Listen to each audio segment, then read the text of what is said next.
And so, my friends, this is the end of the Opera Euro Rapid. We've got Magnus Carlsen and WESLEY so all tied up. So whoever wins today's match is the winner. And we've got Maxim Vachilegrov and Teimour Rajabov going into today. Teimour has a 1-0 lead in the mini-match, and that is where we are actually going to kick things off. Teimour's got the white pieces. Let's go.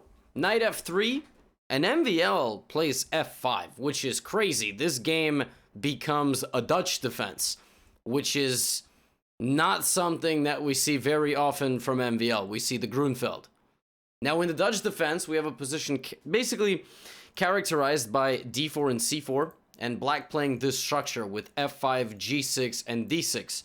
White tries to clamp down on the central square e4, but obviously has some light squared weaknesses.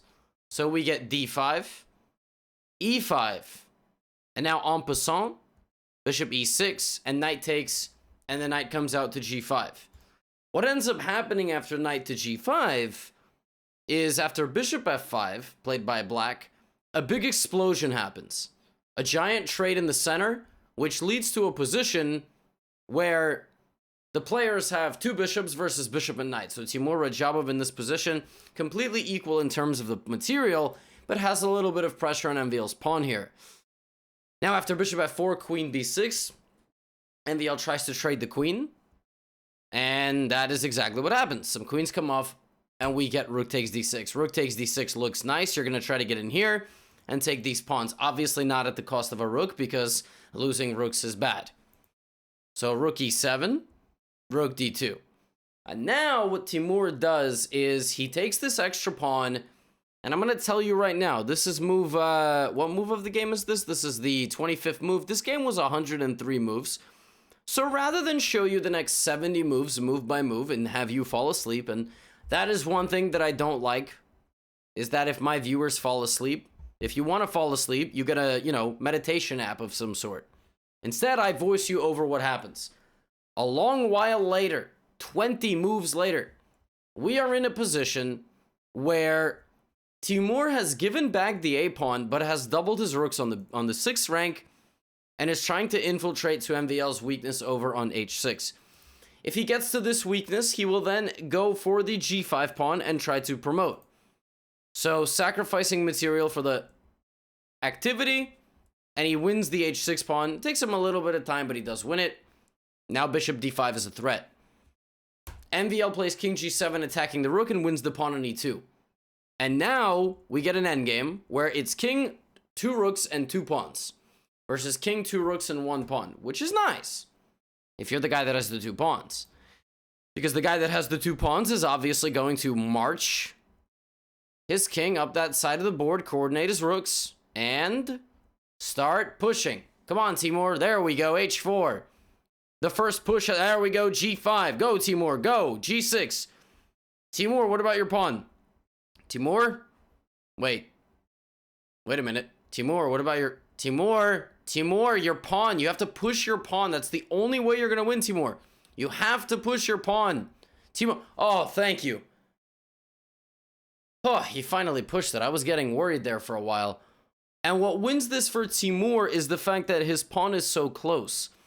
And he's constantly threatening rook g5, which would deflect the black rook from getting to the pawn.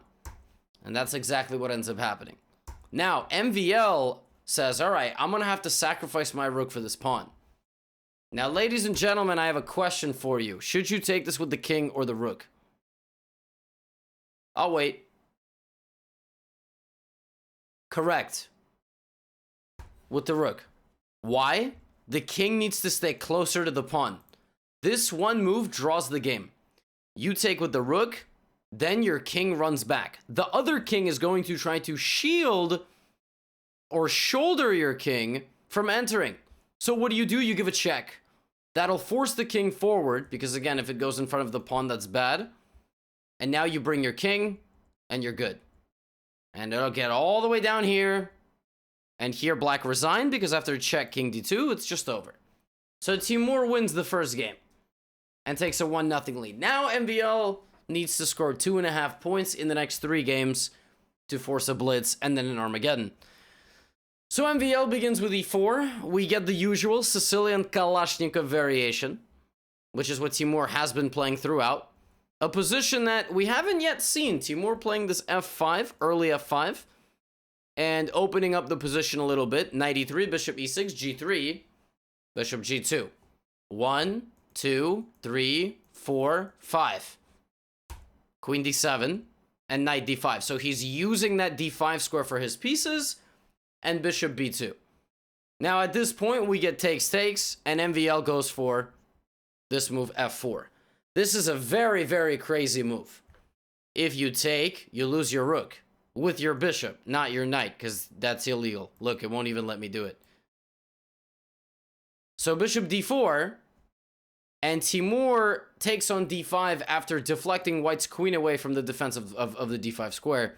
And that leads to this position where we are headed for a draw. And after, I mean, this game was very long, but it's going to be a draw. 2 rooks and some pawns each. MVL advancing a little bit on this side, wins the d6 pawn, and we have a 2-on-3. This is still a draw. This is absolutely still a draw. Despite black having the extra pawn, black's extra pawn is never going to move. White is extremely active, so all right, gentlemen, come on. All right, takes, very good. And, all right, and MVL resigns.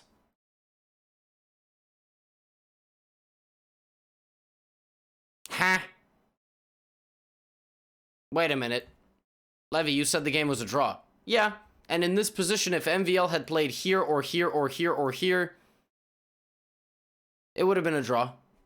But taking ends up in a losing king and pawn endgame. If you don't know why this is losing, go watch the king and pawn endgames video. And this is just a loss. And with that, MVL eliminated himself. So MVL went down 2-0. He cannot come back, which means that Teimour wins the match and Teimour gets 3rd place. So I don't know why MVL decided to take the rook. He was not in time trouble. I guess that was his way of resigning. I don't know. He didn't want to continue or something. I don't know. MVL knows that this is a loss. So again, I don't know. Very strange. But with that, we have to turn our attention to the finals. Yesterday, Wesley So and Magnus Carlsen traded punches. It was 2-2 in the set, which means it was tied. Which is why down there, it says half-half. Now, Wesley So's got white. I predicted at the end of yesterday's recap that if Wesley So played e4, Magnus Carlsen would play the Sicilian and not e5. And Magnus played the Sicilian and not e5. And he did that because e5 didn't go very well for him yesterday. So knight f3, knight c6, we get a Rossalimo. And Magnus goes for e6, knight e7. A line that we've seen a lot in these recaps. You haven't been watching the recap, so you don't know about that? I'm disappointed. Like parents, right? I'm not mad, I'm just disappointed. So c3, the bishop rotates back. This is very common, and you try to prepare d4, d5. You try to prepare d4, d5. You try to prepare, there it is. Takes, and Magnus plays knight g6, knight d2. And here Wesley plays a really nice idea. He plays king f1 with the idea to play king e2, king d3, king c4, king c5, king, no, he doesn't actually do that.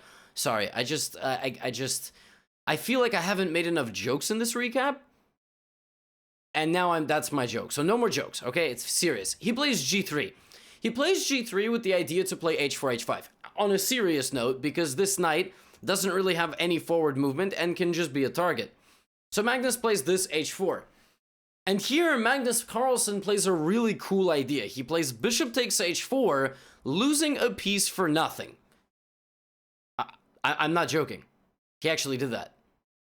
Magnus just sacrificed on h4.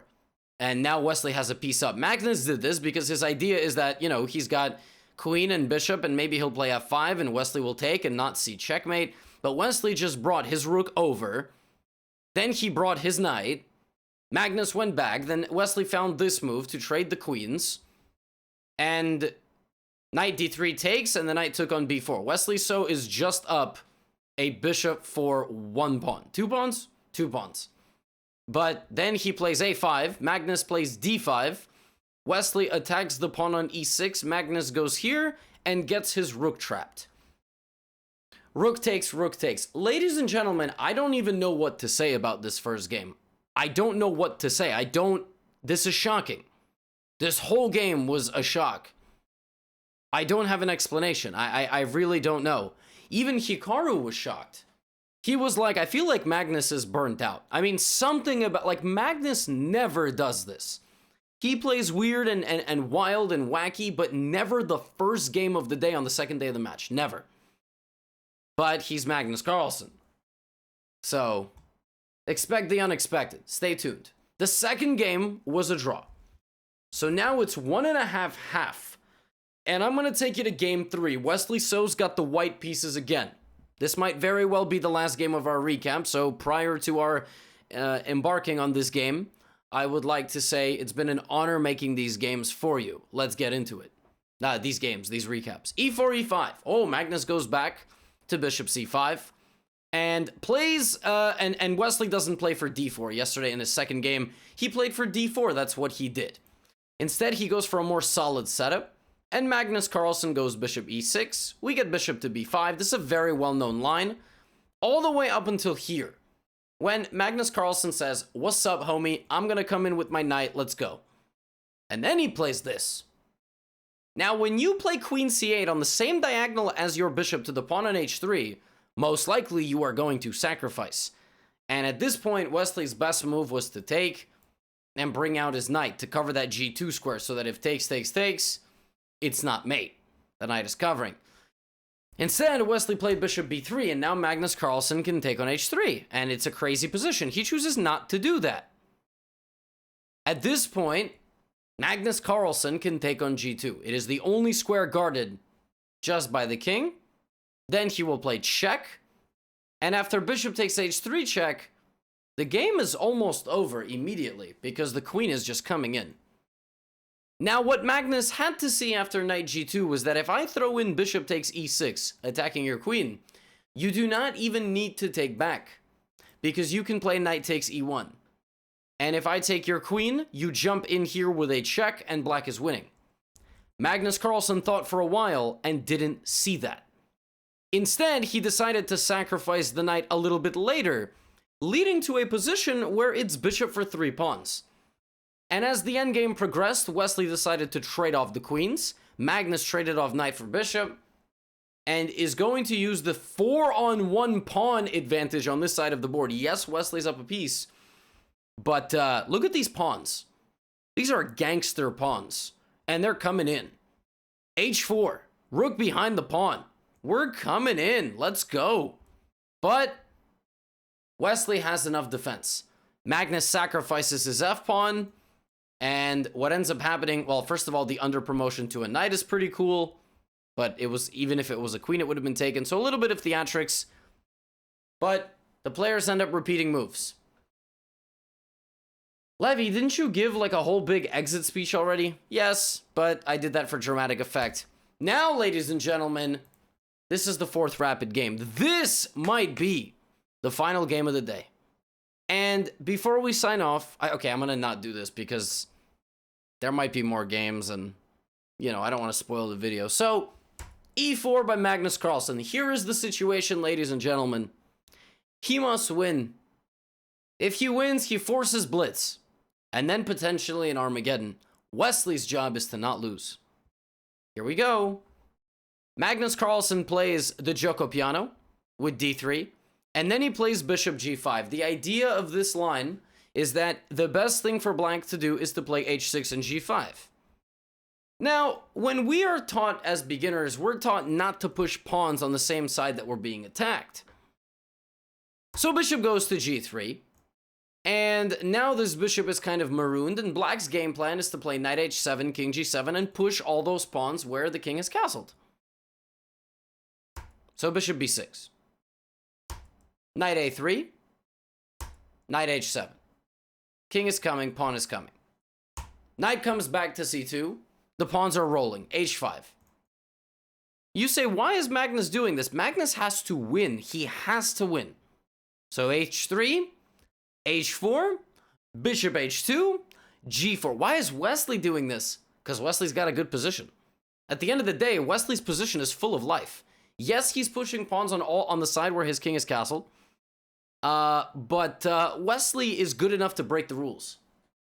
You know what I mean? It's like when your older sibling gets to go to bed later than you. Wesley's earned his right to break the rules. So d4, takes, and knight g5 instigating. Magnus Carlsen says, yeah, and? Bro, whose king is actually under attack?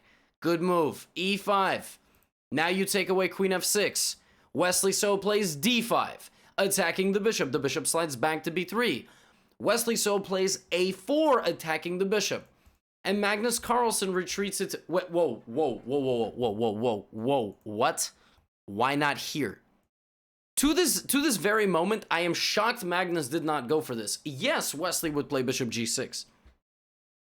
But then you just move, and you can trade, and you go king h1 and rook g1. And speaking of king to h1, Magnus Carlsen didn't even have to move his bishop.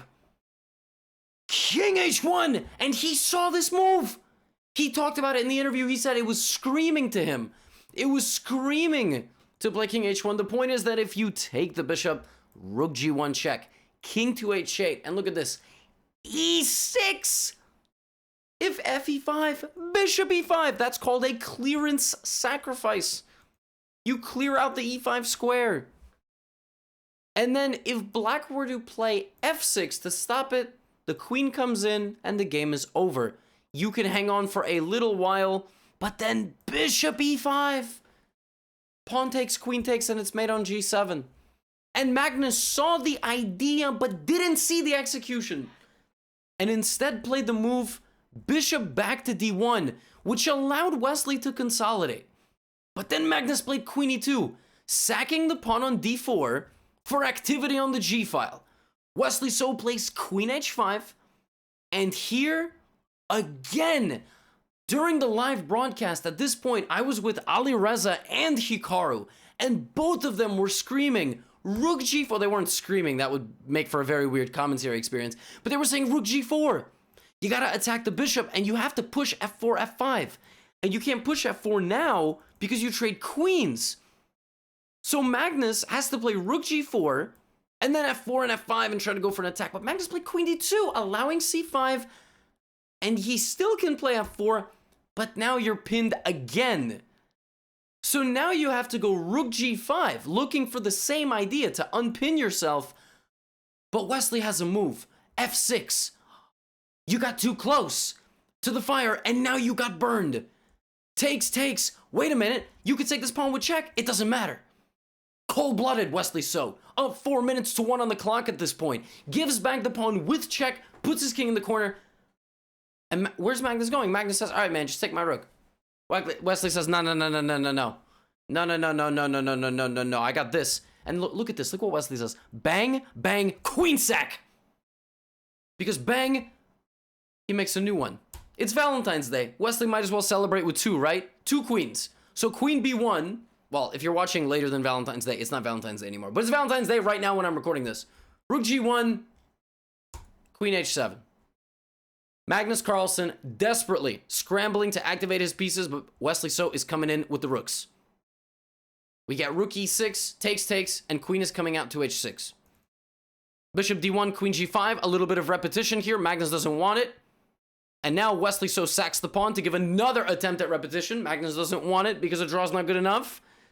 Bishop h3, check, repetition, and he finally forces a repetition of moves. And it's actually funny because a couple of moves ago, he actually had mate in 4. He had queen h4 and then rook d2, which leads to mate. But he chooses the more peaceful resolution, artistic form. It's a draw. And Wesley So defeats Magnus Carlsen for a second time in a finals matchup. He won the Skilling Open, and now he wins the Opera Euro Rapid with the final score through 2.5, 1.5 in the finals, and ultimately 1.5 to half in the sets. Wow. That was unexpected. Magnus Carlsen, even despite losing the last game on day 1 and being all square, was a 2/3 favorite. 67% was the voting poll for him. And Wesley So wins. And afterward, Wesley was, of course, very gracious, as always. And Magnus was actually confirming what Hikaru said. He was saying that he does feel a bit burnt out. And this is a very active tournament schedule. And he does feel like he needs a little bit of a rest.